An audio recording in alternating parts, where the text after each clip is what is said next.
Hello and welcome to another episode of India and Hola y bienvenidos a otro episodio de India y la Izquierda Global. Si eres nuevo en nuestro programa, por favor no olvides suscribirte. También puedes considerar hacerte miembro de YouTube, apoyar en Patreon o donar una pequeña cantidad usando el enlace en la caja de descripción. Pero al menos, dale a me gusta, comparte y mira el programa. Sin más preámbulos, déjame dar la bienvenida a nuestro invitado de hoy, el profesor Kenneth Pomeranz. El profesor Pomeranz es historiador de China y enseña en la Universidad de Chicago. Sus campos incluyen la historia económica, la historia medioambiental, así como la historia social del Estado, el género, la religión y otros temas.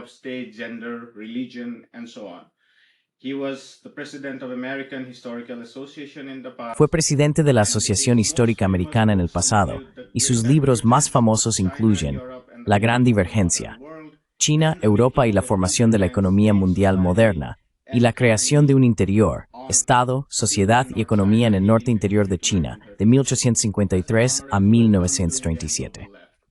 Profesor Pomeranz, bienvenido a la India y a la Izquierda Global. Gracias. Muchas gracias, es un placer estar aquí. Quería hablar con usted porque quería volver a su libro, La Gran Divergencia, principalmente por un par de razones. Primero, con la nueva Guerra Fría, se habla mucho de repensar la relación entre el llamado Occidente y el resto. Y en segundo lugar, ahora hay un creciente interés en el auge de China.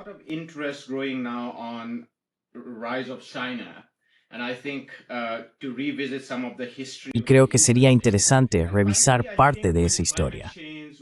Por último, con el cambio climático, estamos viendo los límites de la suposición smithiana de que solo importan las restricciones dentro de la economía, porque ahora existen otras restricciones no económicas que afectan a la economía.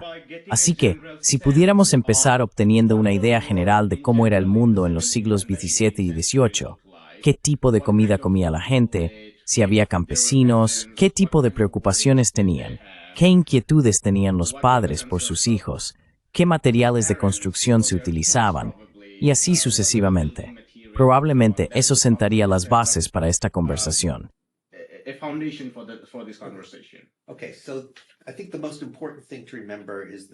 Bien, así que creo que lo más importante a recordar es que aproximadamente el 80% de la población mundial en el siglo XVIII eran de una forma u otra agricultores.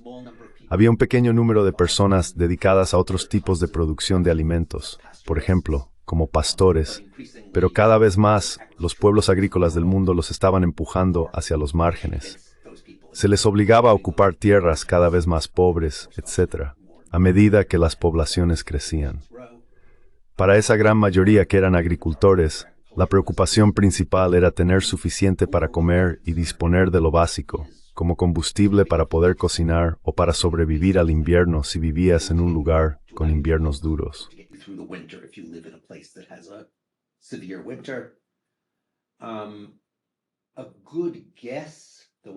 Una buena suposición, aunque solo es una suposición, es que aproximadamente el 75% del gasto de las personas habría sido en comida. Realmente no debería decir gasto, sino que el 75% del valor de lo que consumían habría sido comida. Gran parte de ello no lo habrían gastado, porque lo habrían cultivado ellos mismos. Y de eso, algo cercano al 50% habrían sido calorías básicas, cereales o en algunas partes del mundo, patatas. Ahora bien, hay un margen ahí. Para los más pobres entre los pobres, probablemente cerca del 80% de su consumo era comida. Y de eso, bastante más de la mitad habrían sido cereales. La mayoría de las demás personas estaban un poco mejor, pero no de forma dramática.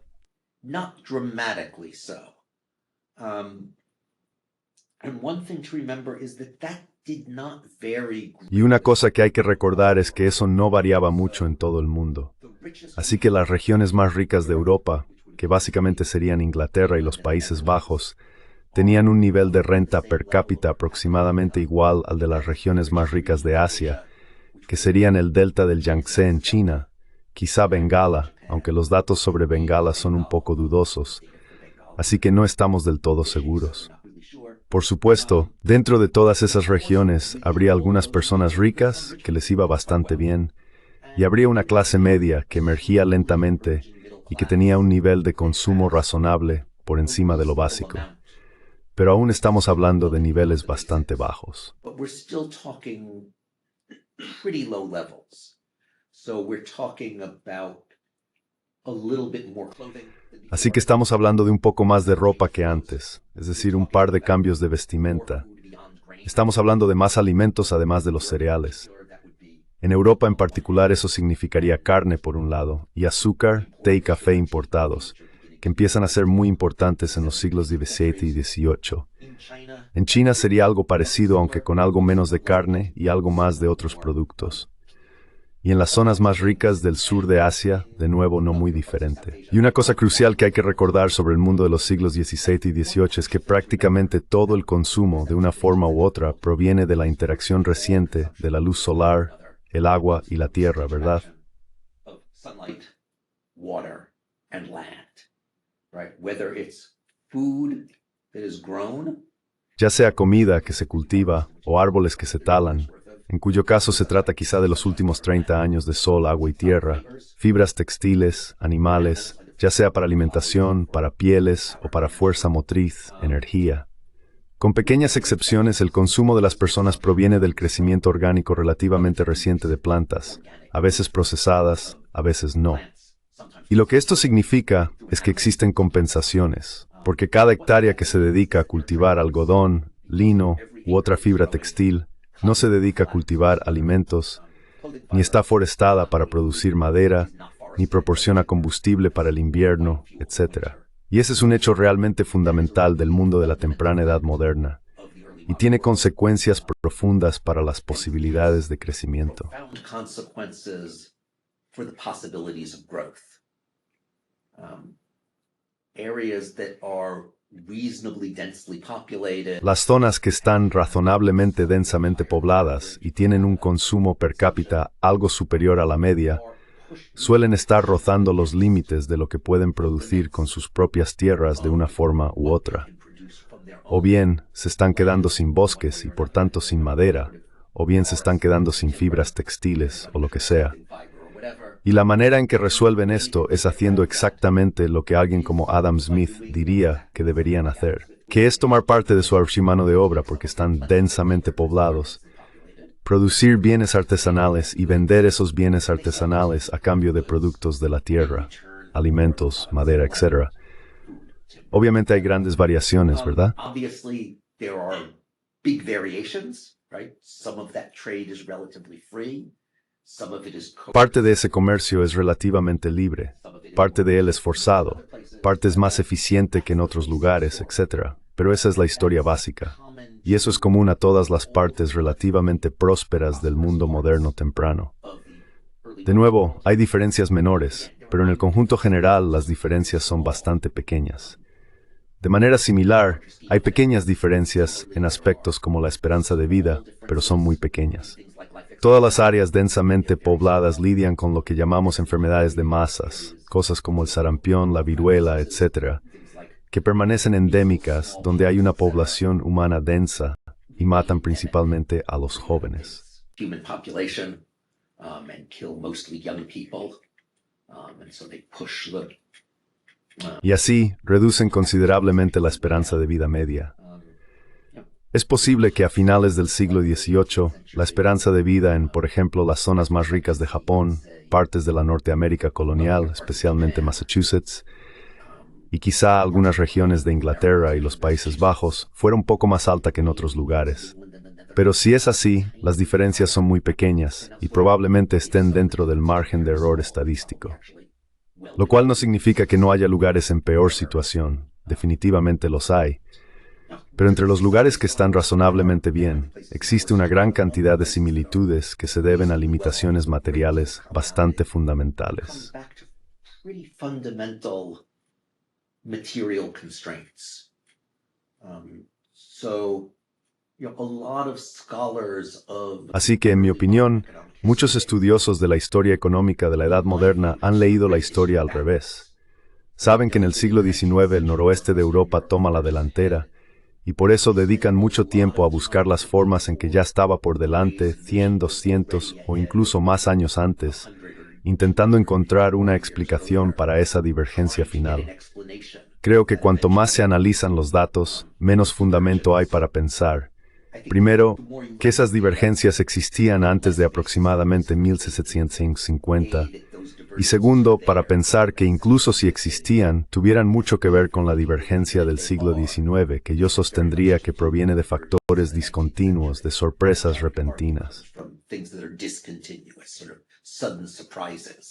I guess that's a good segue to ask you Supongo que eso es una buena transición para preguntarte un poco sobre la divergencia, o quizá para empezar, sobre la literatura anterior a tu intervención.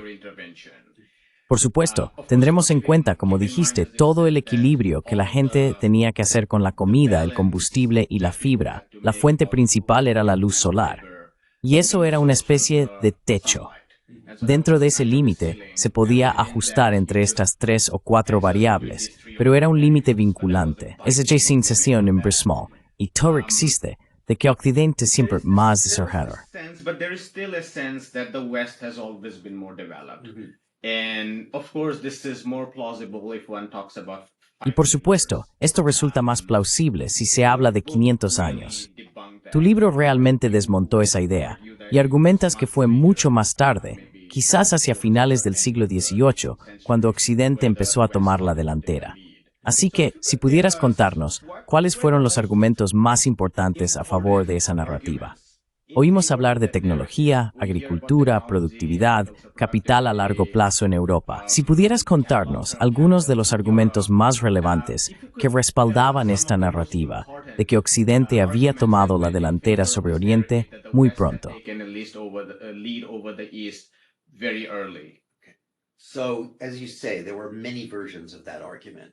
Así que, como dices, hubo muchas versiones de ese argumento.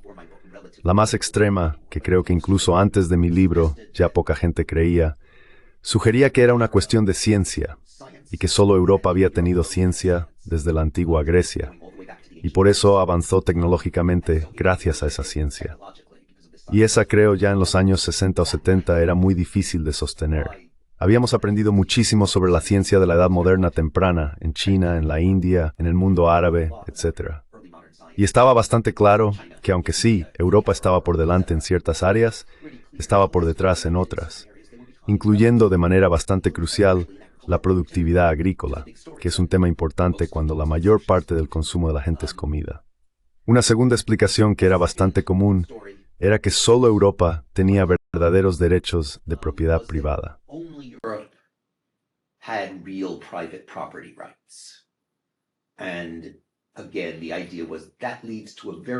Y de nuevo la idea era que esto conduce a una divergencia muy temprana, porque con los derechos de propiedad privada, según el argumento, tienes el incentivo de producir de la manera más eficiente posible. Así que los europeos empiezan a maximizar antes que otros pueblos. Hay un proceso largo y lento de acumulación que proviene de tener mejores incentivos, lo que lleva a una brecha que se va dando gradualmente y que ya es considerable antes de la revolución industrial.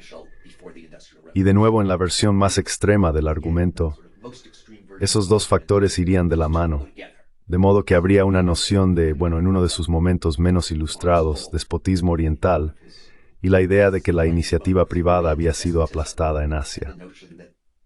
Eso se manifestaba con la falta de incentivos para producir, debido a la ausencia de propiedad, como la falta de capacidad para innovar intelectualmente, lo que provocaba un retraso científico.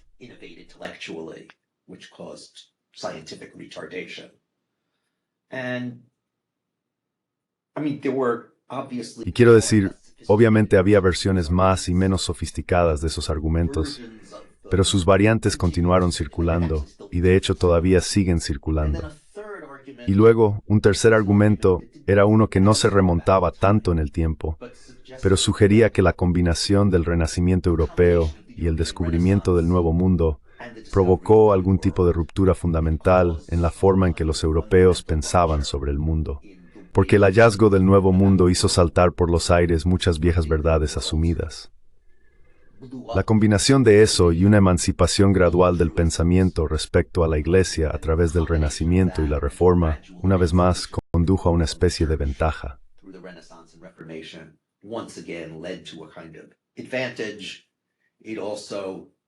was tied up. También fue, según sostiene el argumento, más favorable a la acumulación privada que los estados anteriores, en parte porque intentaban acumular dinero, y se dieron cuenta de que el crecimiento era beneficioso para ello. Así que, de nuevo, el argumento es que Europa empieza a distanciarse hacia el año 1500, digamos. Sin embargo, hay varios problemas con esas afirmaciones. El más fundamental es que cuando buscas esa ventaja en los datos, no la encuentras. That lead in the data, you can't find it.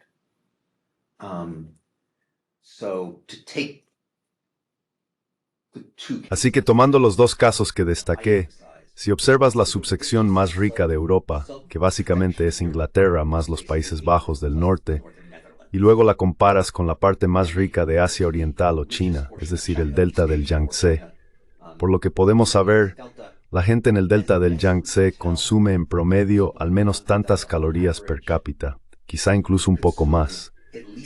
Consumen aproximadamente la misma cantidad de tela per cápita. Consumen más té, lo cual no es tan sorprendente porque ¿de dónde viene el té? Pero, más sorprendentemente, consumen casi la misma cantidad de azúcar. Quiero decir, están un poco por detrás de Inglaterra en el consumo de azúcar, pero por delante de casi cualquier otro lugar de Europa. Su esperanza de vida es igual de larga, según prácticamente cualquier medición que podamos encontrar. Pretty much any measurement we can come up with, they're doing about as well. Todavía les iba más o menos igual a mediados del siglo XVIII. Y debo decir que cuando hice ese argumento por primera vez, recibí muchas críticas, entre otras cosas, de personas que trabajaban en reconstrucciones del PIB histórico. Me decían, no es cierto. China ya estaba muy por detrás en PIB histórico desde el siglo XV o XVI. Curiosamente, si ahora lees la literatura más reciente, alguien como Stephen Broadberry, que probablemente sea el principal referente en estudios de PIB histórico de Europa Occidental, ahora dice que Inglaterra adelanta al delta del Yangtze a principios del siglo XVIII. Así que eso sigue siendo un poco antes de lo que yo diría, pero ahora estamos hablando de una diferencia de 50 años, mientras que cuando empecé, la gente hablaba de diferencias de, ya sabes, 200, 300 años o incluso más. About gaps of 200, 300, even longer. So I think in general. Así que creo que, en general, las cosas han avanzado hacia la aceptación de la idea de una cierta comparabilidad. Debo decir que, además de la evidencia estadística, existen elementos como los diarios de viaje de visitantes europeos, tanto a Asia Oriental como en cierta medida al sur de Asia en los siglos XVII y XVIII, que en general no perciben a la gente de allí como pobre. De hecho, muy a menudo enfatizan lo bien que viven, de nuevo, especialmente en la costa de China, pero también en otros lugares. Así que el problema es que si la diferencia entre Europa y China, y creo que se podrían añadir otros lugares a la historia, fuera algo tan fundamental como, no tenían derechos de propiedad, así que no tenían incentivos para ser eficientes, o no tenían ciencia, por lo tanto nunca innovaron en su tecnología de producción, entonces la divergencia debería haber ocurrido mucho antes. Then the divergence should have happened much earlier, and the data just doesn't show it. Y los datos simplemente no lo demuestran. Los datos muestran una comparabilidad real, tanto entre los resultados, como acabo de decir, como también en gran medida entre instituciones. Así que podemos medir, para algunos productos, la integración de mercados.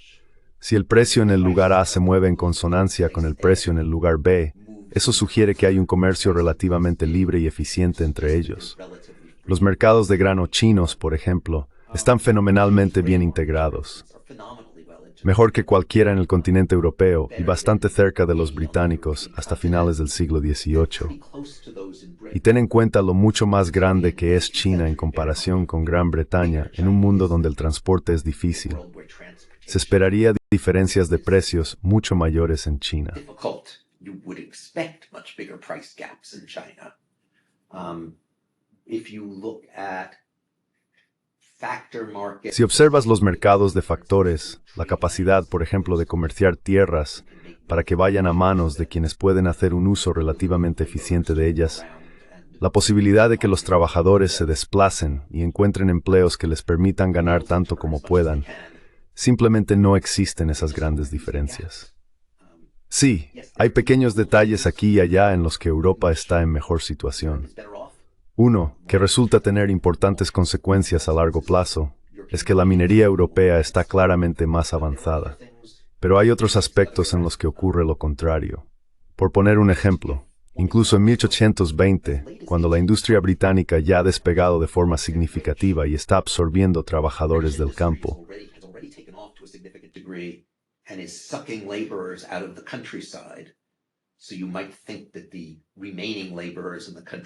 así que podrías pensar que los trabajadores que quedaban en el campo serían lo más productivos posible, porque si había algún excedente de mano de obra, ya no existe.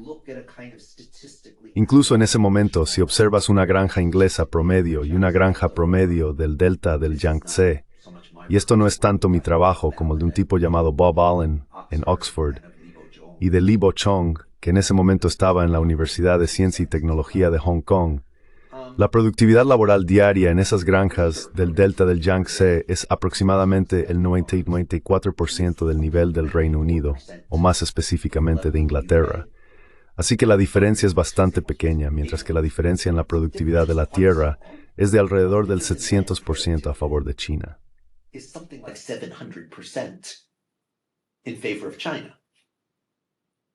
Es este el sur de China, donde se cultiva arroz húmedo. Correcto, sí. Incluso si comparas trigo con trigo, lo que podrías decir que es una comparación más justa, excepto que eso significa que estás mirando al norte de China, que es una parte relativamente pobre del país, y lo comparas con Inglaterra, la parte más rica de Europa. Pero incluso si comparas trigo con trigo, la productividad de la tierra en China es considerablemente mayor, y la productividad laboral por día no es radicalmente inferior. En el norte de China, la productividad laboral anual es significativamente menor porque la temporada de cultivo es más corta, y el norte de China no está tan bien servido por el transporte como otras partes del país, por lo que los mercados para productos fuera de temporada no están tan desarrollados. Pero aún así, estás en cifras comparables, y eso es en 1820.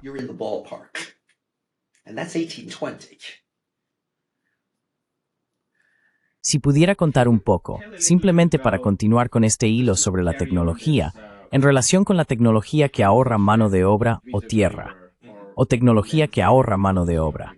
Se ha hablado mucho de la revolución agraria inglesa. Parte de ella fue, por supuesto, una revolución social, liberando mano de obra mediante la reestructuración de las relaciones de propiedad. Pero también se ha dicho mucho sobre la tecnología. ¿Cuál fue su conclusión respecto a esas afirmaciones sobre una productividad agraria espectacular? Okay, what increases dramatically? Lo que aumenta drásticamente en la Gran Bretaña de la Edad Moderna es el beneficio agrícola, que por supuesto no es lo mismo que la producción agrícola. Así que sí, hay algunas mejoras en el rendimiento por acre, pero son relativamente modestas y, más importante aún, tienen un límite. En un mundo anterior a los fertilizantes químicos, pesticidas químicos, etcétera, etcétera, simplemente existe un techo para la producción agrícola por acre que depende de la ecología particular de cada lugar. Y si miras a Inglaterra, por ejemplo, hay granjas en Norwich que ya están cerca de ese techo alrededor del año 1300. Durante los siguientes 500 años, la producción media inglesa por acre sí aumenta, pero las granjas con mejor rendimiento siguen estando prácticamente donde estaban esas granjas de Norwich en 1300.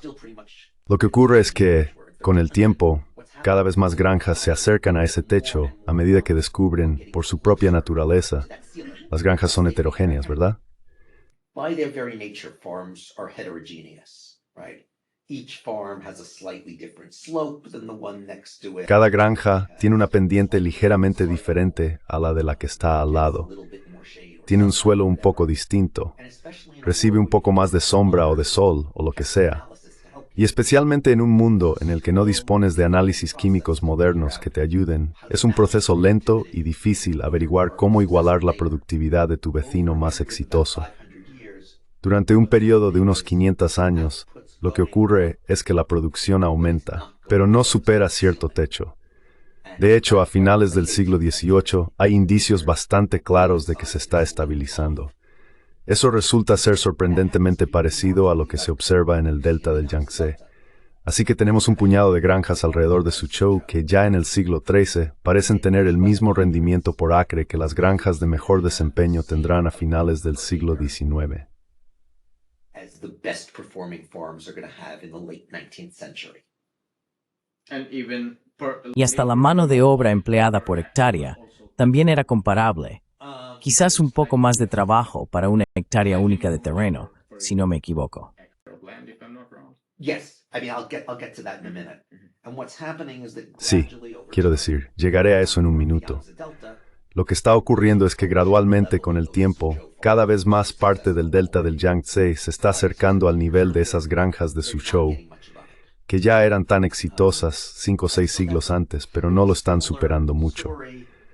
Así que es una historia bastante similar y es la historia de un tipo de mundo orgánico. now within that, Ahora bien, dentro de eso lo que está ocurriendo en el siglo XVIII, bueno, en realidad en los siglos XVII y XVIII, es que la agricultura inglesa está mejorando a la hora de alcanzar esos rendimientos máximos con menos mano de obra, lo que por supuesto significa más beneficios para el propietario de la of tierra. course then means more profit for the owner of the land.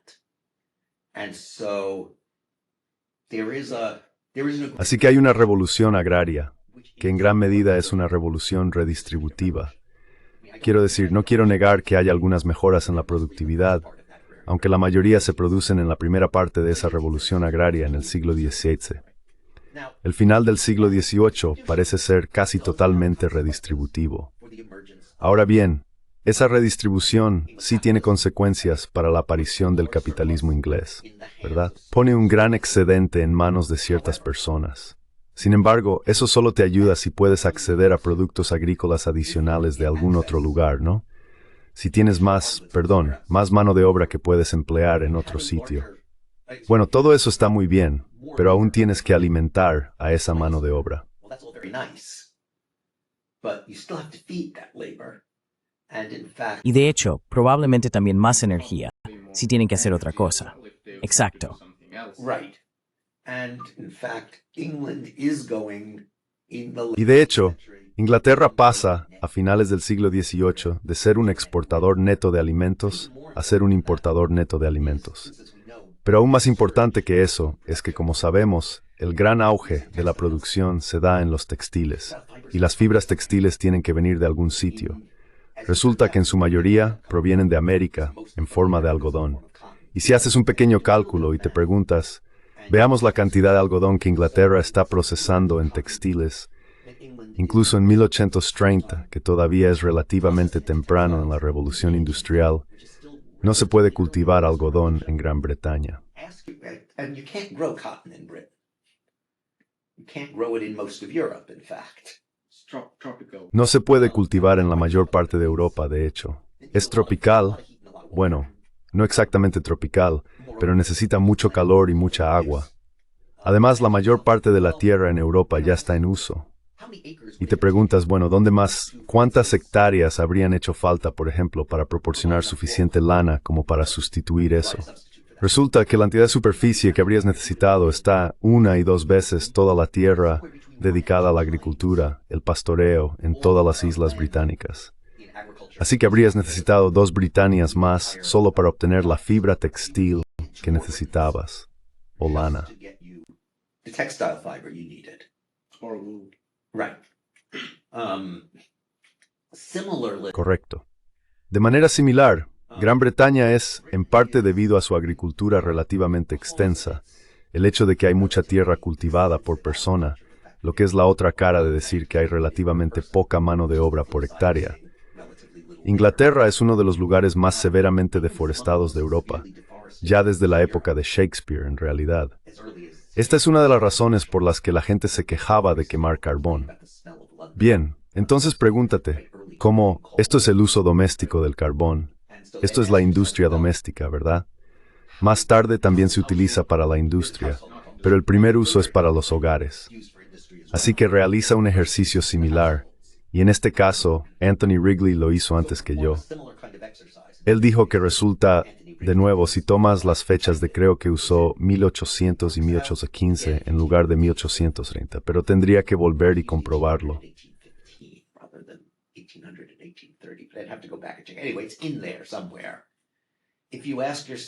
De todos modos, está ahí en alguna parte. Si te preguntas cuánta tierra habría hecho falta para cultivar de manera sostenible la cantidad de combustible que Inglaterra obtenía de sus minas de carbón a principios del siglo XIX, de nuevo es más grande que toda la tierra cultivada. Bueno, más grande que básicamente las Islas Británicas. Así que hay una enorme cantidad de lo que yo llamo alivio ecológico, alivio de esa presión que surge al chocar contra el suministro limitado de tierra, que llega a Inglaterra de forma relativamente repentina.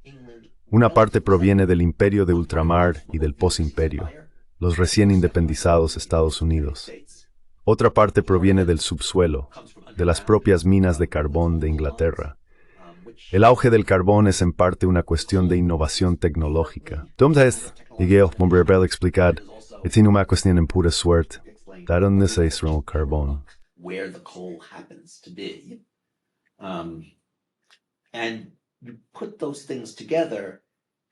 Y si juntas esas cosas, estás hablando de una expansión enorme de las posibilidades de consumo. Simplemente eclipsan cualquier ventaja muy pequeña que Inglaterra pudiera haber tenido por una mayor eficiencia en aquel o el otro sector. Es una diferencia de varios órdenes de magnitud.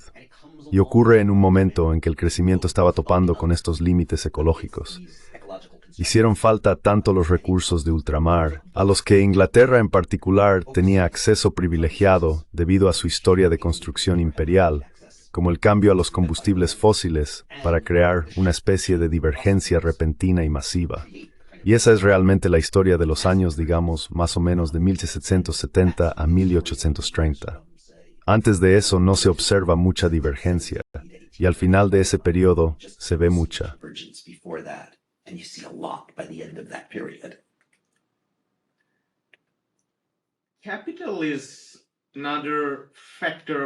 El capital es otro factor de producción que usted sostiene que no era importante antes de esta divergencia. Si pudiera explicarnos, una vez que comenzó la divergencia, cuando empezaron a llegar importaciones del Nuevo Mundo a Inglaterra y también se descubrió carbón, es decir, básicamente más energía, ese proceso de liberar mano de obra a través de la propiedad privada o el capital marginal como medio de acumulación que se convierte en inversiones, esos factores, que probablemente eran relativamente menores y por sí solos no habrían provocado el gran avance, ¿jugaron algún papel? O dicho de otro modo, si hubiéramos encontrado carbón superficial en zonas accesibles de China, y si el Estado Qing hubiera realizado estas expediciones y encontrado formas de colonizar otros lugares, ¿habría terminado China de la misma manera que Europa Occidental?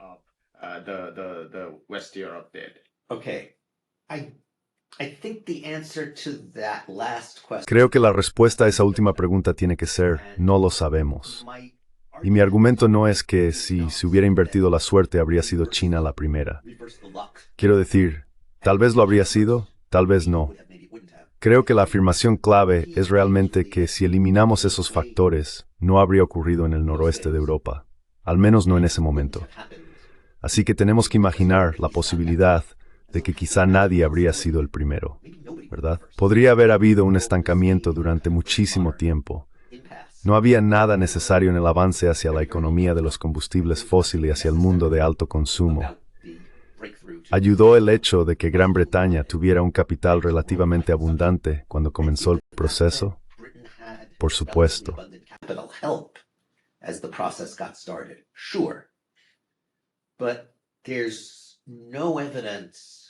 Pero no hay pruebas de que el capital ligeramente más caro, y digo ligeramente, que se encuentra en el delta del Yangtze o en la región de Kinai, en Japón, fuera realmente suficiente para marcar la diferencia, ¿verdad? Quiero decir, las fábricas textiles, por ejemplo, en realidad no requerían tanto capital, y eran lo suficientemente rentables como para que, incluso si los tipos de interés eran un poco más altos, y parece que para los mejores prestatarios, los tipos en Asia Oriental solo eran un poco más altos. Eso no habría supuesto la diferencia. Había margen de sobra para obtener beneficios. Un buen ejemplo que ha salido a la luz desde entonces, en el suroeste de China, en Sichuan, hay salmuera muy concentrada a un par de pies de profundidad.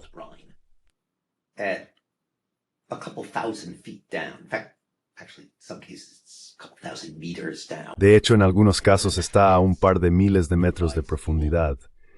Y también tienes gas natural que proporciona el combustible que te permite hervir la salmuera y crear sal. Así que con una gran inversión de capital, porque tienes que excavar profundamente, y básicamente lo que hacen es crear enormes tubos de bambú para bombear tanto la salmuera como el gas hacia arriba y utilizarlos. Si haces eso, puedes crear esencialmente una fábrica para producir sal de forma bastante económica, ¿verdad? Así que, en cierto modo, es una industria fordista clásica antes de Ford. Costes iniciales muy altos, pero si puedes cubrir esos costes iniciales, después tienes unos costes variables muy bajos y puedes salir bastante bien. Los comerciantes también averiguan cómo hacer esto en el siglo XIX.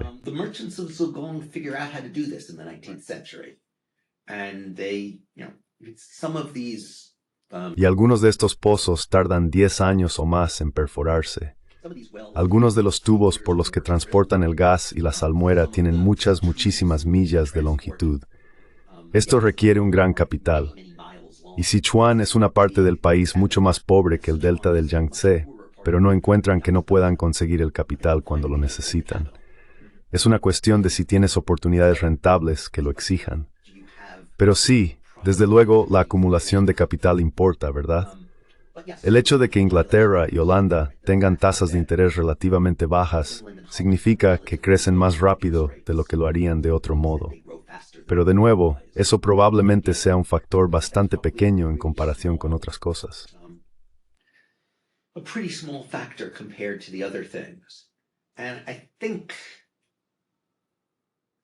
Y creo que probablemente valga la pena volver a hablar un poco sobre la historia del carbón, porque la tentación es decir, bueno, la minería del carbón fue una cuestión tecnológica, y en parte lo fue. Básicamente, como dije, Inglaterra empieza a usar carbón a gran escala bastante pronto. Hacia 1700 ya habían agotado la mayor parte del carbón barato que estaba cerca de la superficie. Están excavando a gran profundidad y, siendo Inglaterra un lugar donde llueve mucho, todas esas minas necesitan que se les bombee el agua. Las bombas funcionan básicamente con caballos. Eso también está llevando a innovaciones ecológicas.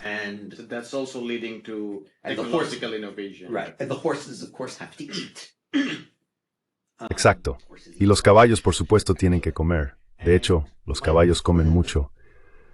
Y Michael Flynn, probablemente si no el más importante, entonces uno de los dos historiadores más importantes de la industria del carbón inglesa, hizo algunos cálculos aproximados de los costes y dijo que a principios del siglo XVIII se estaba llegando a un punto en Inglaterra en el que simplemente no se podía expandir más la producción de carbón si no hubiera aparecido la máquina de vapor, porque ir más profundo habría requerido aún más caballos, aún más comida para los caballos, etc. Simplemente no habría sido rentable. Pero por supuesto, la máquina de vapor sí llegó.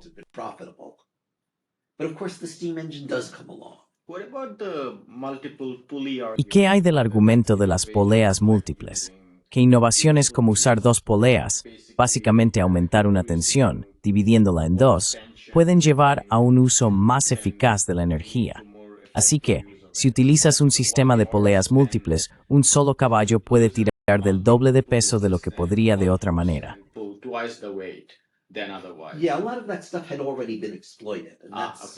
Sí, muchas de esas cosas ya se habían explotado. Vale. Así que lo que aparece es la máquina de vapor. Y la máquina de vapor tiene una enorme importancia histórica porque básicamente lo que hace una máquina de vapor es permitirte convertir calor en movimiento, ¿verdad? Así que puedes calentar un montón de agua y la energía del vapor empuja un pistón y ese pistón puede mover cualquier cosa, desde un enorme martillo hasta finalmente un vagón de tren, lo que sea. Así que la máquina de vapor es absolutamente revolucionaria. ¿Esa es una historia de ciencia y tecnología? Yo diría que no. Y hay un par de razones para ello. Una es que la ciencia detrás de la máquina de vapor es extremadamente rudimentaria. Behind the steam engine is extremely rudimentary. Basically, all you really need to know is that a column of air has weight. Básicamente, todo lo que realmente necesitas saber es que una columna de aire tiene peso, que existe algo llamado presión atmosférica. Y mucha gente en distintas partes del mundo lo sabía desde hace mucho tiempo. De hecho, los romanos tenían una especie de máquina de vapor rudimentaria. La usaban para abrir mágicamente las puertas de los templos. Era muy impresionante. Pero no la usaban para la producción porque no tenía mucho sentido emplearla con ese fin. Los chinos habían experimentado con pequeños barcos de juguete impulsados por vapor y cosas por el estilo. Tenían la idea básica, pero no se molestaron en desarrollarla, ni tampoco otros pueblos. Lo que es radicalmente diferente en Inglaterra es básicamente una combinación de ubicación y precios de los factores. Basically, it's a combination of location and factor prices. So England not only has a lot of coal, it has a lot Así que Inglaterra no solo tiene mucho carbón, sino que además tiene mucho carbón situado muy cerca de ríos navegables. Y esto es extraordinariamente importante, porque el carbón es voluminoso y difícil de manejar. En el mundo premoderno, de nuevo, en cualquier parte del mundo premoderno, el coste del combustible, ya sea madera o carbón, es básicamente el coste de transportarlo. Tanto en China como en Inglaterra, el coste de un trozo de carbón por tierra, unos 40 kilómetros, es mayor que el valor del propio carbón. Así que solo tiene sentido si estás cerca de un río. Luego aparece la primera máquina de vapor y puede hacer esta cosa tan interesante. early steam engine comes along and it can do this cool thing. It can turn heat into Puede convertir el calor en movimiento. Sin embargo, es increíblemente ineficiente. engine. La primera máquina de Newcomen utiliza unas 1000 calorías de energía por cada 7 calorías de trabajo que realiza. Así que tiene una eficiencia de menos del 1%. The only place El único lugar donde merece la pena usar una máquina así es en un sitio donde el combustible sea prácticamente gratis. Y ese es el pozo de la mina. Y de hecho, incluso cuando se pasa de la máquina de Newcomen a la de Watt, que es más eficiente, sigue teniendo solo un 2 o 3% de eficiencia. Así que sigues quemando, ya sabes, 1000 calorías para obtener 30 o algo así. Incluso en 1800, el 80% de todas las máquinas de Watt del mundo estaban situadas en la cabecera de las minas. Pero una vez que tienes la máquina y existe algún uso comercial para ella, entonces merece la pena trastear con ella para ver si, bueno, tal vez puedo hacerla un poco más eficiente. Quizá también pueda solucionar algunos de sus otros problemas, como su tendencia a explotar. Y con el tiempo la gente va experimentando con ella. Va mejorando cada vez más. Y a principios del siglo XIX tienes algo que puedes poner sobre ruedas y llamar ferrocarril. Puedes ponerlo en un barco, puedes instalarlo en una fábrica y accionar un gran martillo, etcétera, etcétera. Una vez que la máquina de vapor ha sido domesticada, en cierto sentido, a través de una serie de microinvenciones que mejora la macroinvención original, se convierte en una máquina que transforma el mundo. It becomes a machine that transforms the world. But you're not going to get to that point Ajá. unless you had Pero no vas a llegar a ese punto a menos que tengas una buena razón para empezar a usarlo en primer lugar. Y eso ocurre en Inglaterra, de nuevo, porque el carbón está en un lugar muy conveniente y porque los costes de la energía muscular son altos.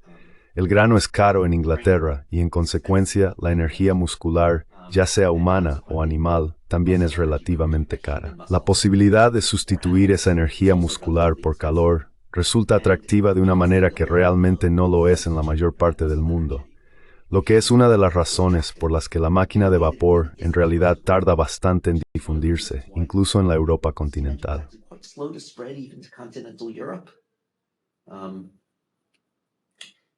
Wages, nominal wages. Los salarios, es decir, los salarios nominales, no eran tan altos. El intercambio simplemente no era tan ventajoso. Para darte un ejemplo de lo dramática que puede ser la diferencia, en 1704, un barco de la Compañía Inglesa de las Indias Orientales pasó un par de meses atracado en Cantón, en la costa sur de China. No la parte más rica de China, pero probablemente la segunda más rica. En este barco estaba un hombre llamado James Lockyer, que era el tipo de persona que los historiadores adoran porque anotaba fanáticamente todo lo que compraba y el precio de cada cosa. Así que si se cortaba el pelo, si compraba un huevo, lo que fuera. If he bought an egg, you name it. So 1704 happens to be one of the very few years. Así que 1704 resulta ser uno de los pocos años para los que realmente podemos elaborar un índice de salarios y precios para una gran ciudad china y compararlo con Londres. Y lo que ocurre al hacerlo es que se obtiene un patrón muy interesante.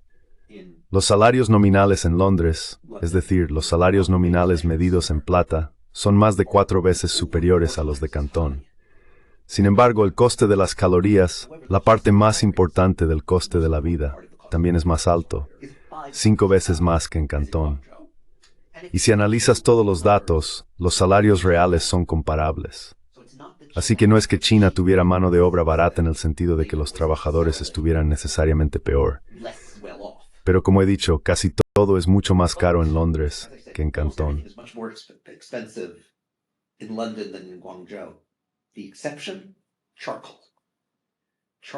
La excepción, el carbón vegetal.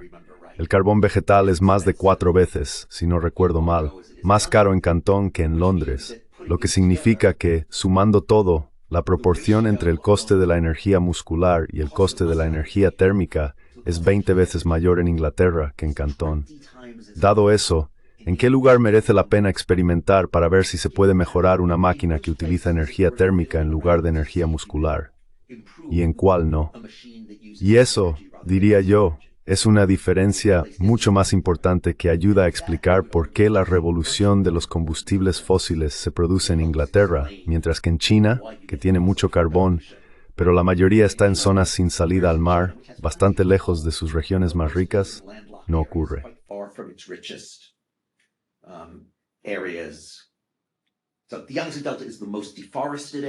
Así que el delta del Yangtze es la zona más deforestada, es la zona más rica, y es la zona que tiene el mayor número de artesanos cualificados que podrían haber manipulado con éxito una máquina y haberla mejorado.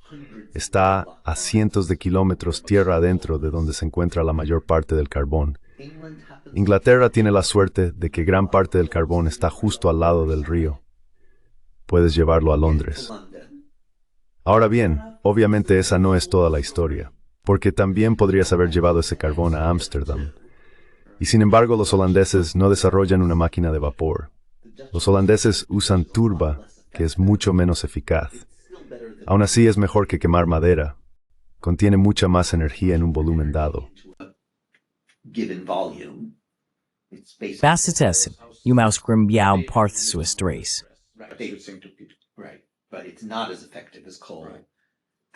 Correcto, pero no es tan eficaz como el carbón. Y ya sabes, no creo que nunca se pudiera haber tenido una máquina de vapor impulsada por turba. Habría sido algo mucho más difícil, porque simplemente no hay tanta energía por volumen ahí.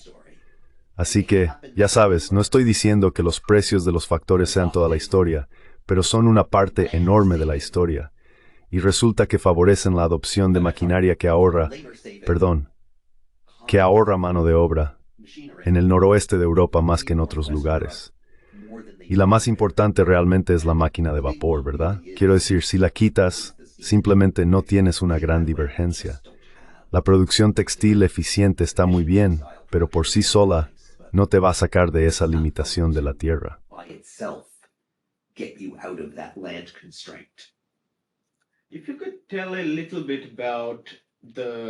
Si pudieras hablar un poco sobre los tipos de productos del Nuevo Mundo que también desempeñaron un papel importante, porque si solo se hubiera contado con tecnología que ahorraba mano de obra sin resolver las presiones sobre la tierra, eso no habría sido suficiente por sí solo, ¿verdad?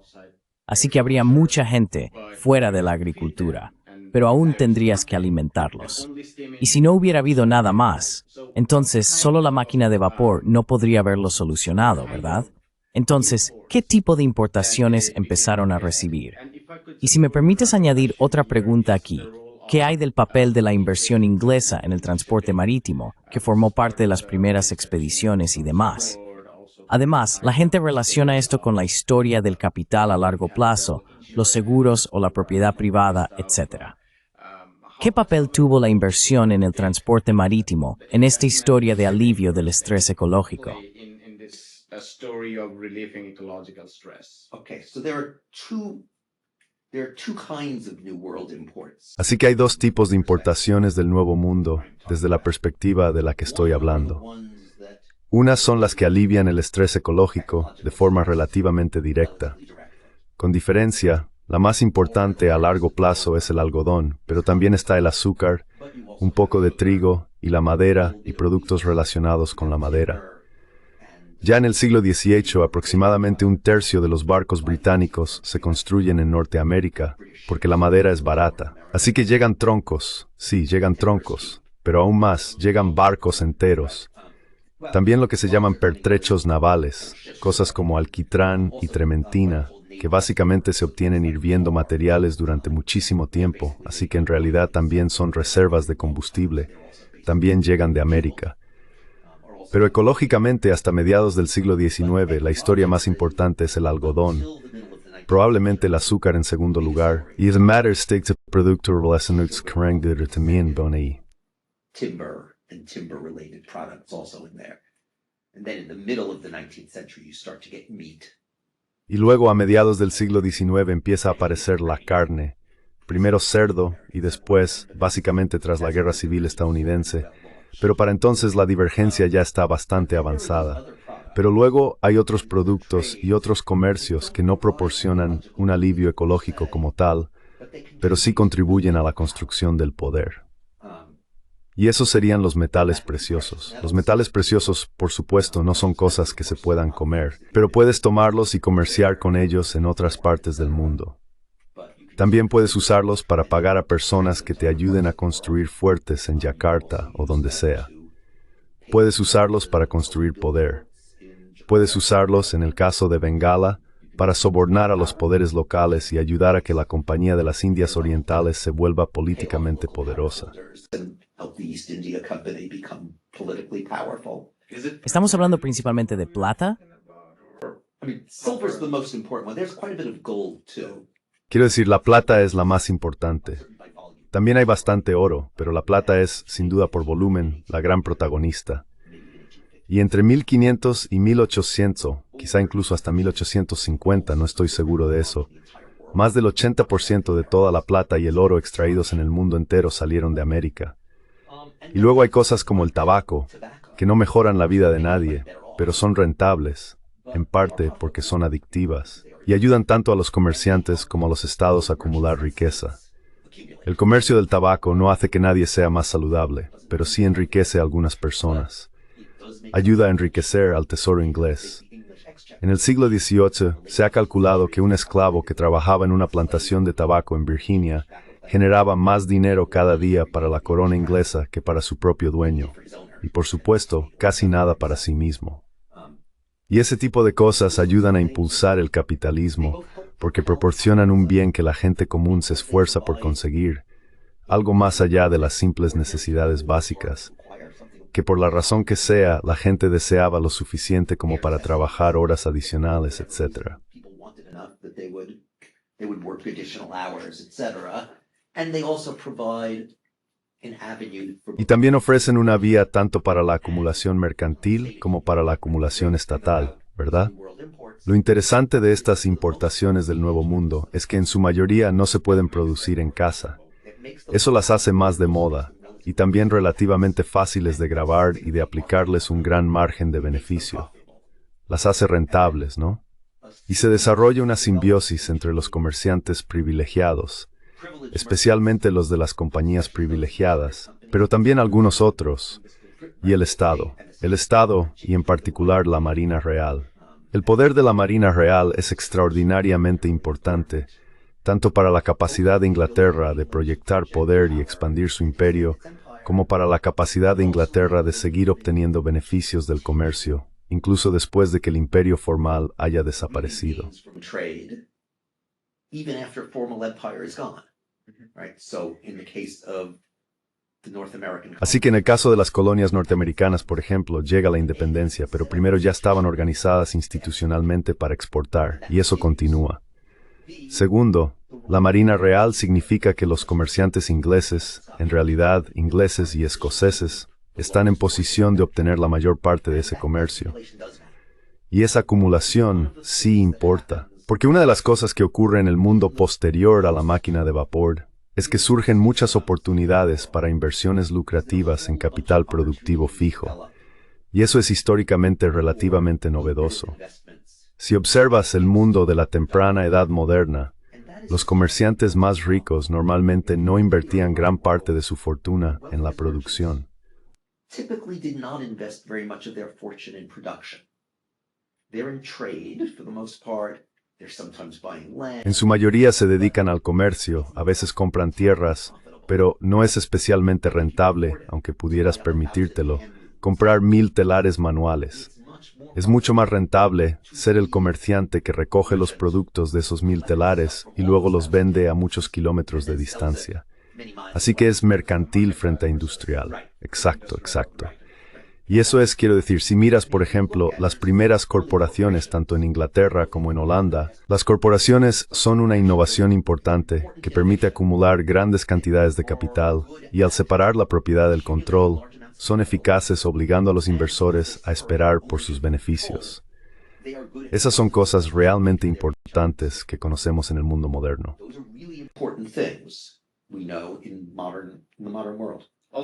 Además, obtener dinero de múltiples fuentes, en lugar de depender únicamente de un grupo más reducido de familiares. Correcto. Correct. Right. So they do those things. They can accumulate a lot of capital. Así que hacen esas cosas. Pueden acumular mucho capital y pueden hacer que los inversores esperen su retorno. O, si el inversor no quiere esperar su retorno, puede vender su participación y la corporación sigue adelante de una manera que una sociedad tradicional no lo hace. Así es como se desarrollan los mercados de capitales. Exacto. Observa las primeras corporaciones modernas y pregúntate qué hacen. Prácticamente ninguno de ellas desde 1800 se dedica a la producción. Works que destornes que constructores de peaje y canales, especialmente en el Reino Unido. Pero en su gran mayoría, vosotros de comercio con comerciadores de estancia. Y ese comercio en lanzas te ha visto el filo de la violencia. That is typically tied up with violence. There is this funny thing about Indian history. Hay algo curioso sobre la historia de la India, especialmente la historia moderna, donde todo comienza con el comercio europeo y demás. Empieza con la creación de fábricas, y estas fábricas son lo que estás describiendo. En Surat y en muchos lugares a lo largo de la costa de la India, en su mayoría son almacenes y contaban con poder armado. Exactamente. Warehouses, and they had armed power. Exactly. So Jan Peterson Cohen, Así que Jan Peterson Cohen, que no es el fundador de la Compañía Neerlandesa de las Indias Orientales, pero sí es un poco el tipo que descubrió cómo hacer que realmente funcionara, escribe desde Batavia a la junta directiva en Ámsterdam. Dice, mirad, puedo ganar cierta cantidad de dinero simplemente comerciando de un lado a otro, o actuando como un pirata y robando cosas de los barcos de otras personas.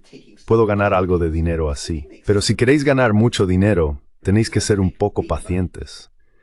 Tenéis que darme dinero para construir un fuerte aquí, para establecer una colonia, etcétera, etcétera. Y con algo de poder coercitivo y algo de infraestructura, entonces podré dominar el comercio.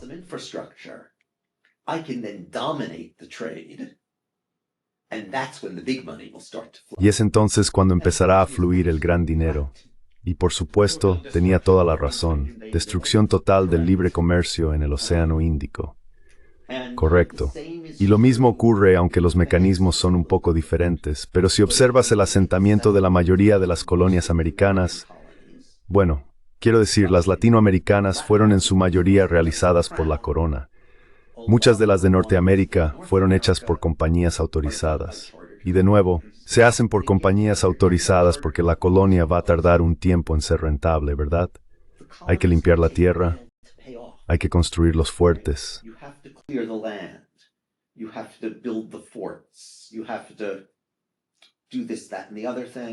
tienes que hacer esto, aquello y lo otro. En muchos casos se tarda un tiempo en encontrar un recurso explotable. En muchos casos, la primera generación de colonos no es muy buena en lo que hace y muere. Lleva tiempo. Y lleva tiempo en parte porque requiere coerción. Pero con el tiempo, por supuesto, da sus frutos. Y muy bien.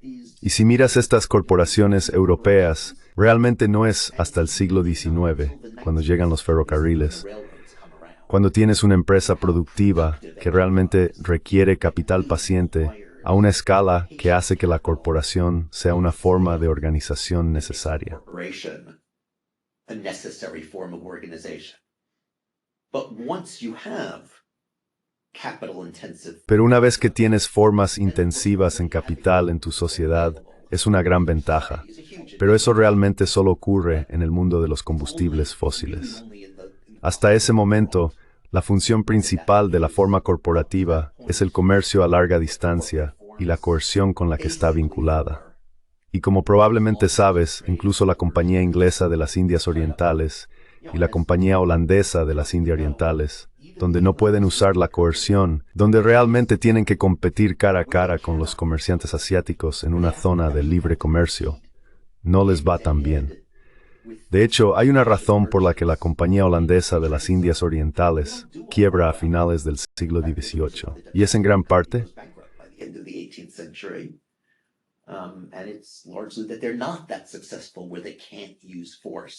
La Compañía Inglesa de las Indias Orientales también se declaraba en quiebra repetidamente. Sí, por eso se promulgaron las leyes de la Carta, para hacerles rendir cuentas. Exacto. tuvieron que ser rescatados una y otra vez. Y como era de esperar, la corona y el parlamento adquirieron cada vez más poder durante el proceso de rescatarlos. Sí, quiero terminar esta conversación haciéndote una pregunta más contemporánea, que creo que está relacionada con mucho de lo que has dicho. Con la nueva Guerra Fría que se está intensificando entre Estados Unidos y China, hay un resurgimiento de una forma de nacionalismo muy burda y desagradable, principalmente en Estados Unidos, pero se puede ver una versión caricaturizada de ello en todo el mundo. En cierto modo, es una respuesta a lo que está ocurriendo en Occidente. Pero ya sabes, siempre hay algunos casos peores que otros. Sí, la India o Turquía pueden ser peores que lo que se ve en China. Como historiador, ¿cómo interpretas el auge de una oposición binaria entre Occidente y Oriente en este momento de la historia en el que vivimos?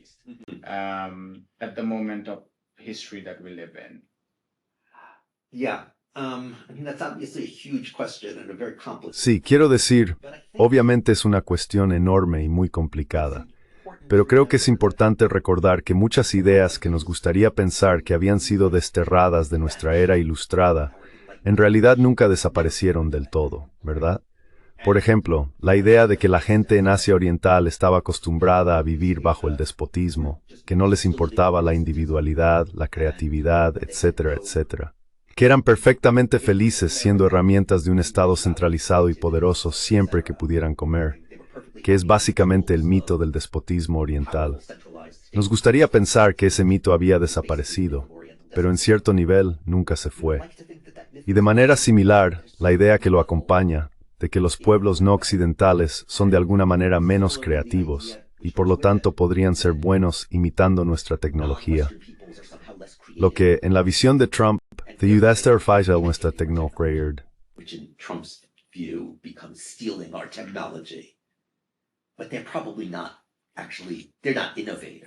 Pero probablemente no lo son en realidad. No son innovadores, ¿verdad? No son productivos en ese sentido. Son imitativos y están dispuestos a trabajar por muy poco porque tienen esta práctica arraigada de tolerar vivir bajo el despotismo. De nuevo, esas ideas puede que hayan sido derrotadas en el ámbito académico y quizá ni siquiera del todo allí, pero desde luego siguen circulando en la cultura popular y están ahí, disponibles para que los demagogos las reactiven en un momento de tensión. Y por supuesto ahora es un momento de tensión por todo tipo de razones, ¿verdad? Ya sea porque los salarios reales han estado estancados para una gran parte de la población, no solo en Estados Unidos, sino también en Europa Occidental, Japón, Corea del Sur, Taiwán, desde hace bastante tiempo. in Taiwan for quite a while. And it becomes Y se vuelve fácil culpar al otro y pensar que de alguna manera esto es la última versión de un proceso de larga data en el que ellos realmente no producen el nuevo mundo, sino que más bien se aprovechan de nuestra creatividad. Obviamente, esa no es toda la historia, pero la persistencia de esos mitos, creo, es bastante importante y empoderadora. Junto a eso surgen los contramitos en otras partes del mundo. Así que mencioné antes que no veo mi libro como diciendo, ya sabes, si China, Japón o India hubieran tenido más suerte, habrían sido los primeros. Lo veo como diciendo que tal vez nadie habría sido el primero. Pero cuando el libro salió por primera vez, recibí muchas respuestas de nacionalistas de pequeñas naciones. small N nationalists, above all in China, but also to some extent in Japan and India. Sobre todo en China, pero también en cierta medida en Japón e India, la gente decía, gracias a Dios, habéis demostrado lo que siempre pensamos, que éramos tan buenos como los occidentales, pero no explotamos a la gente en el extranjero como hicieron los europeos, y por eso no obtuvimos este beneficio ecológico. Así que habéis demostrado que nuestra única falta fue no ser lo suficientemente crueles. El hecho de que un número significativo de personas, y estos, por supuesto, eran en su mayoría personas educadas, porque las personas sin educación no leían un libro largo y complicado en inglés, que un número significativo de personas educadas reaccionara así al libro, te dice también la importancia de esos contramitos. Tells you about the importance of those counter myths as well. And at maybe even a further level, you could say. Sabes, y quizá incluso a un nivel más profundo, se podría decir que lo que subyace tanto al mito como al contramito es la suposición de que el progreso material es lo normal, ¿verdad? Así que si no ocurre, necesitamos algo, quizá incluso algo casi conspirativo, para explicar por qué no ha sucedido, ¿verdad? ¿Por qué están estancados nuestros salarios reales? Bueno, porque estas personas amarillas, morenas y quizá negras de alguna manera nos están perjudicando. ¿Por qué no tuvimos una revolución industrial? Bueno, porque estos tipos blancos fueron más despiadados a la hora de explotar, más despiadados y con más suerte, y pudieron explotar a la gente de una manera que nosotros no. Y ya sabes, de nuevo estoy simplificando, pero creo que la expectativa de que el progreso es lo normal es en parte consecuencia del hecho de que durante 2 siglos el progreso material ha sido, en cierto modo, lo normal. For 2 centuries, material progress has been sort of normal. But if you put that in a larger perspective, Pero si lo pones en una perspectiva más amplia, esos han sido 2 siglos muy anómalos. Y quizás sean el comienzo de algo que durará muchísimo tiempo, pero quizá no lo sean, ¿verdad? Quiero decir, todos sabemos que, aunque no corremos el peligro de quedarnos sin fuentes de energía como ocurría en el siglo XVIII, sí parece que nos estamos quedando sin fuentes de energía que podamos explotar sin destrozar el planeta. Creo que las limitaciones ecológicas, aunque no sean absolutas, son reales, y que tuvimos esta extraordinaria liberación puntual de esas limitaciones gracias a la combinación del auge de los combustibles fósiles, la explotación de nuevos territorios y toda una serie de revoluciones científicas y tecnológicas que fueron posibles gracias al avance energético. innovations that were made possible by the energy breakthrough. But for all sorts of reasons, Pero por todo tipo de razones, eso no lo estamos viendo ahora. Y creo que el hecho de que tanta gente haya llegado a esperar un progreso material continuo como algo normal, y como su derecho, significa que, cuando se les niega eso, ya sea por cuestiones medioambientales, por mala gestión de sus élites, o por alguna otra combinación de factores, por supuesto es muy complicado y diferente en cada país, existe esta tendencia natural a decir nos están robando. Y siempre es más fácil hablar de cómo te están robando personas que son realmente diferentes a ti, en lugar de hablar de cómo funciona la economía política de tu propio país. I want to end with one final question. Okay. And feel free to- Quiero terminar con una última pregunta, y siéntete libre de responder tan brevemente o con tanto detalle como desees. Como historiador, ¿cómo ves el papel de los historiadores profesionales en la época en la que vivimos? Con esto me refiero a que cuando se trata de la historia, nuestra percepción no solo del pasado, sino también de quienes consideramos los otros, está significativamente influida por los medios de comunicación, por un lado. Así, el New York Times sigue publicando artículos sumamente influyentes que afirman, por ejemplo, que China está al borde del colapso económico, y esto ha ocurrido muy recientemente. Y luego está ahora el fenómeno de las redes sociales, los tuiteros y demás, donde ni siquiera se alcanza la calidad del New York Times. Es información falsa, teorías de la conspiración y cosas totalmente inventadas.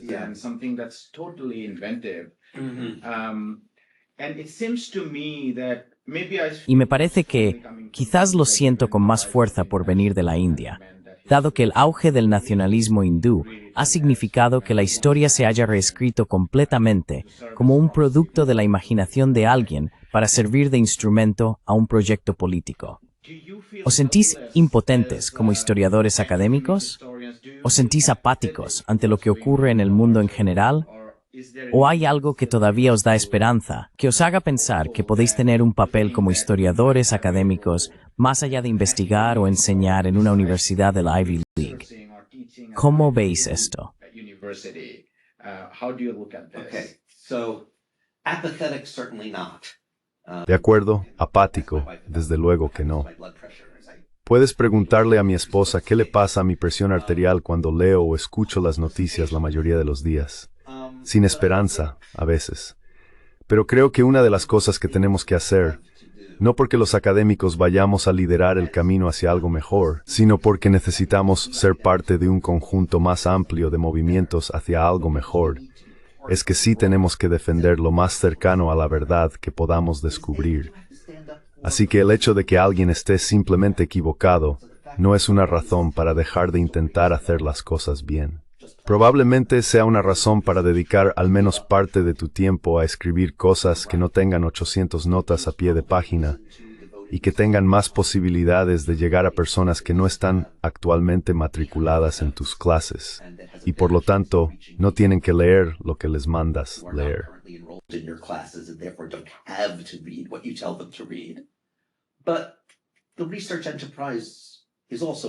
Pero la labor investigadora también forma parte de lo que está ocurriendo. Y creo que también es parte de lo que los historiadores en particular deben hacer. Estar atentos al hecho de que las personas con las que intentamos comunicarnos, ya sean nuestros estudiantes, en cierta medida nuestros colegas o el público en general, no son una tabula rasa. Creo que existe una mala tendencia entre muchos de nosotros a decir, oh, mi audiencia, ya sean estudiantes de grado, el público en general o quien sea, no sabe nada sobre esto. Así que puedo llegar y es como un campo vacío, y yo pondré una capa de verdad, como una carretera recta a través de... La realidad es que, no importa con quién estés tratando, en realidad sí saben algo sobre el tema del que estás hablando.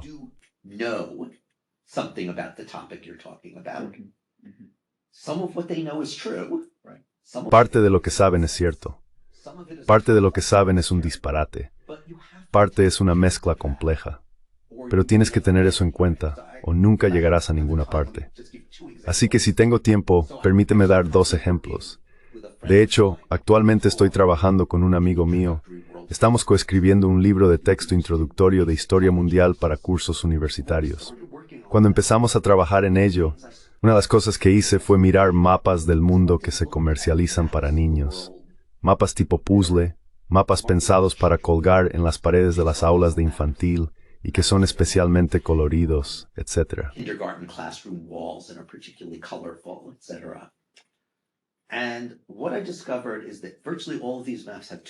Y lo que descubrí es que prácticamente todos estos mapas tienen 2 cosas en común. Primero, cada continente tiene su propio color. Así que el mundo de repente cambia de marrón a verde en el canal de Suez, o de azul a amarillo en los montes Urales, o lo que sea. Y lo que le estás diciendo al niño, ¿verdad?, es que cada uno de los continentes es real y que cada uno tiene su propia especie de esencia. Y por supuesto, se lo estás transmitiendo mucho antes de que puedan articularlo por sí mismos o entenderlo si se lo explicas verbalmente. Se lo das en una imagen. Además, y esto es mucho más insidioso, en cada uno de estos mapas Europa está ilustrada con edificios clásicos. Europe is illustrated with classic buildings. The Eiffel Tower, Big Ben, La Torre Eiffel, el Big Ben, o bien el Coliseo Romano, o la Torre de Pisa, quizá la Puerta de Brandeburgo. are any animals at all in Europe? Si hay algún animal en Europa, tal como se ilustra en estas cosas, es un reno en el extremo norte, o un toro en España en el otro extremo del continente. Luego vas a África. África se ilustra con interminables animales salvajes, elefantes, leones, cebras, jirafas, lo que sea. Si hay algún edificio en África, es o bien una esfinge o una pirámide en la esquina del continente. En Egipto, el resto del mundo es una mezcla. Es así que China siempre o bien la Gran Murga o un pagodo, además de un oso panda. Either the Great Wall or a pagoda plus a panda bear. India is absolutely always the Taj Mahal. India es siempre absolutamente el Taj Mahal y un elefante, como si solo hubiera un edificio en la India. Norteamérica suele ser el Capitolio de los Estados Unidos o la Estatua de la Libertad, el cartel de Hollywood o el puente Golden Gate en la otra costa, y luego bisontes y caballos y demás en el medio. Sudamérica normalmente es la estatua de Cristo en el puerto de Río, más una llama. Así que, mucho antes de que el niño pueda siquiera reflexionar sobre esto o criticarlo por sí mismo, lo que se le está diciendo es, Europa es la tierra de la cultura, África es la tierra de la naturaleza, y el resto del mundo está en algún tipo de continuo entre ambos. Y eso, si lo piensas, es teoría racial del siglo XIX. That is, when you think about it, is its 19th century racial theory. And the people who Y las personas que lo hacen no son necesariamente con su... Oh, absolutamente no. No son necesariamente racistas. necessarily racist. No, they're trying to make something that's cute and appealing to kids and immediate. No, están intentando crear algo que sea bonito y atractivo para los niños, e inmediatamente. Pero lo que estamos haciendo es tomar ideas a las que nadie en esta universidad ni en ninguna otra universidad de prestigio admitiría adherirse hoy en día, ¿verdad? Quiero decir, nadie lee la teoría racial del siglo XIX salvo como una pieza de época. Ah, eso es lo que pensaban entonces. Y sin embargo, aquí vemos cómo se va filtrando en nuestra cultura, reproduciéndose. Y creo que es importante cuando enseñamos, explicar y cuando hablamos con el público en general, decir, mirad, nadie os está culpando de que estas ideas hayan calado en vuestra mente. En muchos casos os las inculcaron cuando erais niños, pero están ahí. Y tenemos que llevar esas malas ideas al nivel de la conciencia y debatir con ellas. To the level of conscious awareness and argue with them. Because if we just pretend they're not there, Porque si simplemente fingimos que no existen, entonces la gente nos escuchará durante una hora o durante un semestre, y al final del semestre se olvidan de nuestro curso y el llamado sentido común vuelve a ocupar su lugar. Y o bien olvidan lo que dijimos, o tal vez se vuelven cínicos al respecto y dicen, sí, mientras estaba en la clase del profesor X, tuve que repetir esas cosas sobre bla, bla, bla. Pero el sentido común, la gente sensata sabe otra cosa, ¿verdad? Y eso es parte de lo que genera la hostilidad hacia la experiencia académica que ves entre personas como los seguidores de Trump. Es nuestro fracaso en admitir que hay ideas ahí que no se pueden ignorar. Hay que debatirlas. Y yo diría que en la mayoría de los casos hay que desmontarlas porque son erróneas. Pero el primer paso para eso es reconocer que existen.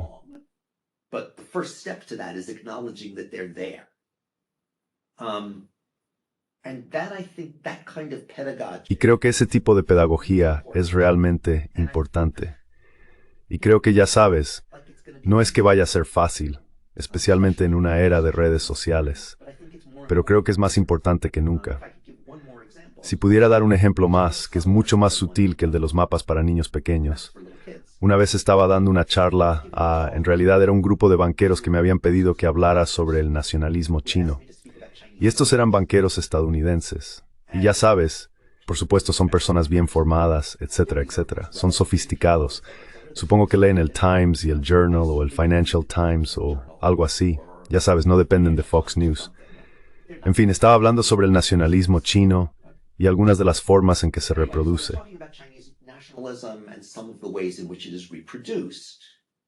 And I gave the example that in any approved Y puse como ejemplo que en cualquier libro de historia aprobado en China que cubra la mitad del siglo XX, habrá una frase parecida a esta. Dirá, el 2 de septiembre de 1945, la heroica lucha del pueblo chino contra el imperialismo japonés llegó a un final triunfante. Y el problema de esa frase no es que sea falsa, porque es cierto. El 2 de septiembre la lucha del pueblo chino contra el imperialismo japonés llegó a un final exitoso.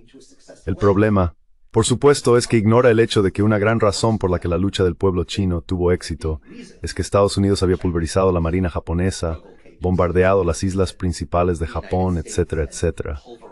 Luego la Unión Soviética había invadido Manchuria. Ya sabes, sin aliados, nunca habría sucedido. Without allies, it never would have happened. And so I made this point, and all these American bankers. Así que hice este comentario, y ya sabes, todos estos banqueros estadounidenses asentían y sonreían. Sí, sí. Es un buen ejemplo de cómo han creado un mito que no es completamente falso, pero está distorsionado y fomenta un determinado conjunto de ideas sobre el presente, ¿verdad? Es una afirmación sobre el pasado, pero refuerza la idea de que China puede y debe confiar en sí misma, que cuando China se afirma, todo el mundo se beneficia, derrota al fascismo japonés. Así que el poder chino es fundamentalmente algo benévolo, y se trata fundamentalmente del propio pueblo chino. Y todos mis banqueros lo entendieron. Y luego dije, ya sabes, en cierto modo, no es tan diferente del mito aquí en Estados Unidos, donde nuestro gobierno no obliga a los libros de texto a decir que Estados Unidos derrotó a los nazis por sí solo.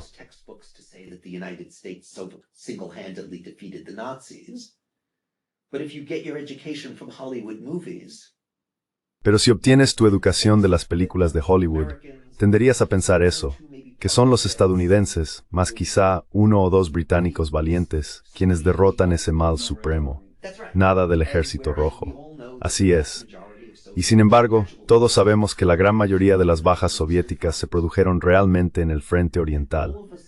Y de repente, esos banqueros empezaron a moverse incómodos en sus asientos, porque sabían que, en cierto modo, yo tenía razón. Pero al mismo tiempo también sabían que el sentido común dice que América salvó al mundo. El poder estadounidense es benévolo. Nuestros aliados son una especie de historia secundaria.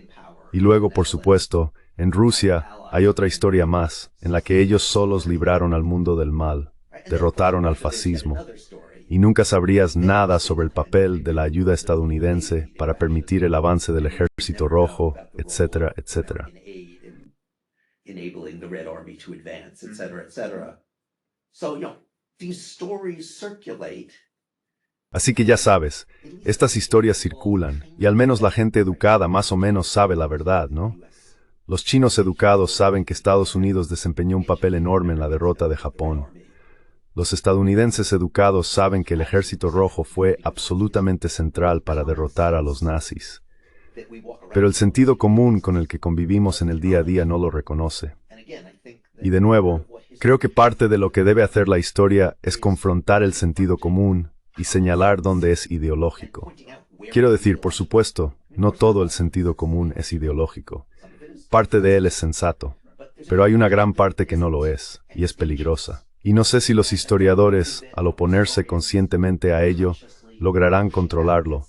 Pero sí sé que si no lo intentamos, desde luego no lo conseguiremos. Así que, esa es más o menos mi postura como historiador al pensar en la relación con el público.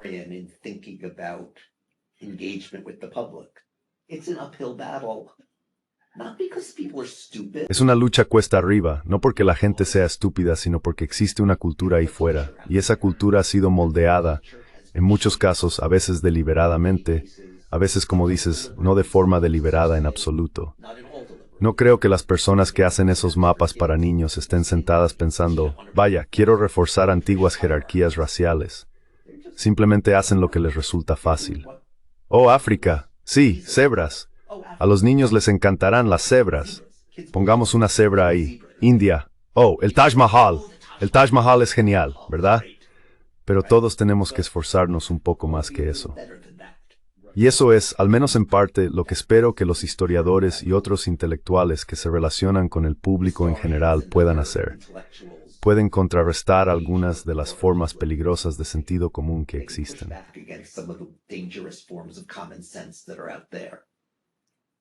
one of the things I feel history in particular helps me. Una de las cosas en las que la historia, en particular, me ayuda es en la idea de que el sentido común no es necesariamente fiable siempre.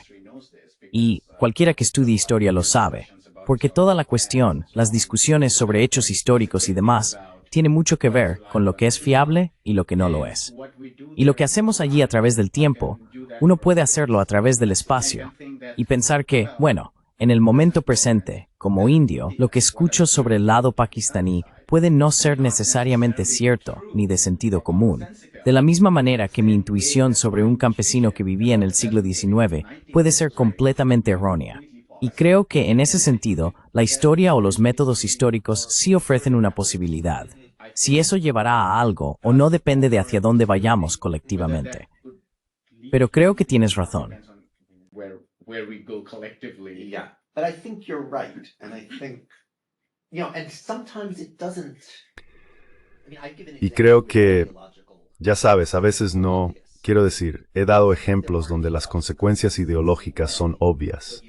A veces no hay consecuencias ideológicas de la misma manera, pero aún así puedes hacer que la gente piense de forma diferente, mostrándoles lo peligroso que es proyectar tu sentido común sobre otra persona. to project your common Así que un ejemplo aquí que realmente me gusta, que no tiene una carga ideológica particular, pero al menos para una audiencia estadounidense, creo que es bastante bueno.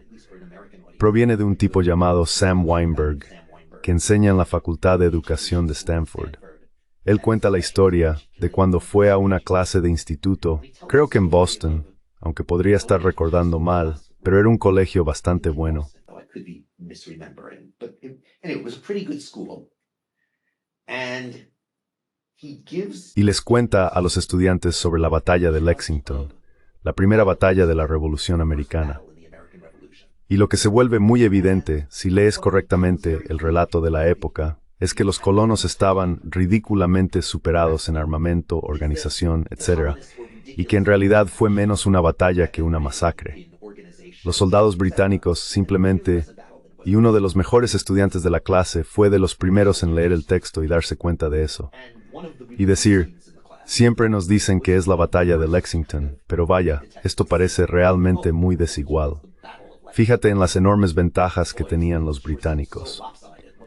Entonces, en la segunda parte del ejercicio, el profesor, o quizá fue el propio Weinberg, no estoy seguro, pidió a los estudiantes que dibujaran cómo creían que fue la batalla. To draw what they think the battle was like. And so this student, this very good student who had been the one to recognize. Así que este estudiante, este muy buen estudiante que había sido el que reconoció, oye, mira, esta es la historia, hace lo que cree que tiene sentido, que básicamente es mostrar a los colonos luchando una guerra de guerrillas. Los muestra escondiéndose detrás de los árboles, haciendo todas las cosas que uno haría si sabe que tiene una desventaja ridícula en potencia de fuego, etc. Y lo hace porque piensa, estas personas no eran estúpidas. We're not stupid. Y sabemos que al final ganaron, We know eventually they así que no podían ser tan estúpidos. Así que debieron de haber hecho lo lógico. De hecho, no hicieron nada de eso. Tenían una idea del siglo XVIII de lo que significaba ser un hombre honorable y luchar con honor. Así que se quedaban ahí, formados en filas, sin esconderse detrás de los árboles, lo cual, según su idea, era lo que hacían personas poco masculinas como los nativos americanos. unmanly people like the Native Americans did. They didn't want to be like them. They wanted to be men. No querían ser como They got ellos, massacred. querían ser hombres y los masacraron. Con el tiempo, los colonos superaron su reticencia a luchar una guerra de guerrillas y lo hicieron. Esa fue una parte importante de cómo lograron el éxito. Pero creo que es una lección muy valiosa ver a personas que sabemos que no eran estúpidas, pero que tenían una cultura. Y a veces tu cultura puede hacer que hagas cosas que un forastero mira y dice, Dios mío, ¿por qué harías eso? Incluso en cuestiones de vida o muerte, como exponerte en el campo de batalla en vez de esconderte detrás de los árboles. Yourself on the battlefield instead of hiding behind trees. Right. And a big part of what being a good historian. Y una gran parte de esto consiste en salir de tu propio sentido común e intentar comprender el de los demás, ¿verdad? Ese sentido común que dice, ya sabes, un hombre de verdad no hace eso. Y como yo soy un hombre de verdad, haré esto en su lugar, incluso a un coste enorme. Y ese acto de, puedes llamarlo empatía, puedes llamarlo reconstrucción imaginativa, o simplemente puedes llamarlo llegar a conocer a las personas que estudias para intentar pensar lo más parecido posible a como ellos habrían pensado. Es esencial. Y si aprendes esa habilidad, como acabas de decir, puedes transferirla a través del espacio en vez de a través del tiempo y decir, ya sabes, yo no soy pakistaní. You know, I'm not a Pakistani, I never will be one. But Nunca lo seré. Pero, ¿en qué podría diferir su sentido común del mío? ¿Y cómo podría eso ayudar a explicar por qué están haciendo algo que me lleva a pensar que son estúpidos, o que son malvados, o que son lo que sea? Y esa es una habilidad realmente importante. No es que la historia sea la única manera de adquirir esa habilidad, pero sí es una buena forma de hacerlo. Y tiene la ventaja de que hay una posibilidad de verificación, ¿verdad? Puedes aprender en parte de la ficción. La también ficción es film picture. Pues ni se puede razón. Too, for instance. But it's harder to know whether you were right. Right. One thing, like, something that Correcto. struck me while you were Una cosa que me llamó la atención mientras respondías es que, por un lado, estamos hablando de salirnos del sistema y observarlo como un espectador imparcial, lo que Adam Smith llamaría el espectador imparcial, o lo que también se denomina el velo de la ignorancia. Así que se trata de mirar algo objetivamente. Pero también creo que estamos hablando de valores, en la medida en que, por ejemplo, creo que no podemos desvincularnos completamente de los valores éticos. Así que si estamos debatiendo si es justo o no que alguien muera de un infarto porque no fue lo suficientemente prudente como para contratar un seguro, y como no hay una garantía universal, debería morir porque fue una mala inversión no comprar un seguro privado. Aunque la tecnología esté disponible, como no hizo la inversión, debería morir. since she didn't make the investment, she should die. And I might recoil at that because my ethical values. Y puede que me retraiga ante eso, porque mis valores éticos no son coherentes. Y siento que la historia, aparte del aspecto de la objetividad, también es una mejor herramienta para buscar cuáles valores éticos son mejores. Por ejemplo, leí muy temprano en mi vida, no muy temprano, pero quizá hace 15 años, 10 días que estremecieron al mundo, de John Reed. Y por supuesto, había idealizaciones de los bolcheviques y demás, pero algunas de las cosas que describía allí me hicieron empezar a imaginar, ¿por qué esta historia se relaciona conmigo? ¿Por qué me gusta esta historia? Así que había una historia en la que Trotsky quería entrar en el Instituto Smolny, donde se habían reunido todos los delegados, pero había olvidado su tarjeta de identificación, y el guardia de seguridad no le dejaba entrar. Y él dijo, soy León Trotsky. Was not letting him in, and he said that I am Leon Trotsky. And he said, well, if you are so important. Y él dijo, bueno, si eres tan importante, deberías tener más cuidado de no olvidar tu tarjeta de identificación. Y lo que Reed estaba diciendo es que este momento representa un caso extraordinario de algo más democrático e igualitario en una sociedad rusa tradicional, que hasta entonces no existía. Y sentí que ese es un valor que me encantaría ver a mi alrededor. Y luego están las historias de mi propio pueblo, que yo consideraba mías, que son desagradables y detestables. Y entonces uno también cuestiona los valores y supuestos, incluso ahí. Así que lo que quiero decir es que la historia no solo es una buena manera de ser objetivo o de aprender la habilidad de ser objetivo, sino también de buscar qué valores éticos probablemente harían un mundo mejor si somos lo suficientemente cuidadosos. Sí, creo que ciertamente tiene un papel en eso, ¿verdad? I think it certainly has a role in that, right? It can't do the job by itself. No puede hacer el trabajo por sí sola, ¿verdad? Quiero decir, diría que el 99% de nosotros, espero, si leemos un relato sobre el comercio de esclavos, nos sentiríamos repugnados. Pero la historia por sí sola no puede hacer que la persona que, por la razón que sea, no se sienta repugnada por eso. No puede hacer que se sienta repugnada. Así que la historia por sí sola, quiero decir, esto es lo que decía David Hume, ¿verdad? No se puede derivar un deber de un hecho. Pero sí, creo que la historia, precisamente porque te obliga a ver los momentos en los que las personas son víctimas de fuerzas mayores que ellas mismas, lo cual sin duda debería despertar tu simpatía. Y creo que en la mayoría de la gente lo hace. To arouse your sympathy, and I think for most people does. And it also helps you Y también te ayuda en la medida en que vas a entender a las personas no solo como víctimas, sino como agentes, a hacer lo que mencionamos antes, adentrarte en su sentido común y ver tanto sus valores como sus límites. Y cuanto más hagas eso, se espera que seas más reflexivo al pensar en los valores con los que empezaste, cuáles quieres conservar, cuáles quieres modificar y quizá en algunos casos cuáles quieres descartar por completo. Pero sí, creo que la historia puede tener ese papel y debería tenerlo. Obviamente es más difícil demostrar eso que creo demostrar que puede ayudarte a desmontar ciertos prejuicios. help you puncture certain prejudices.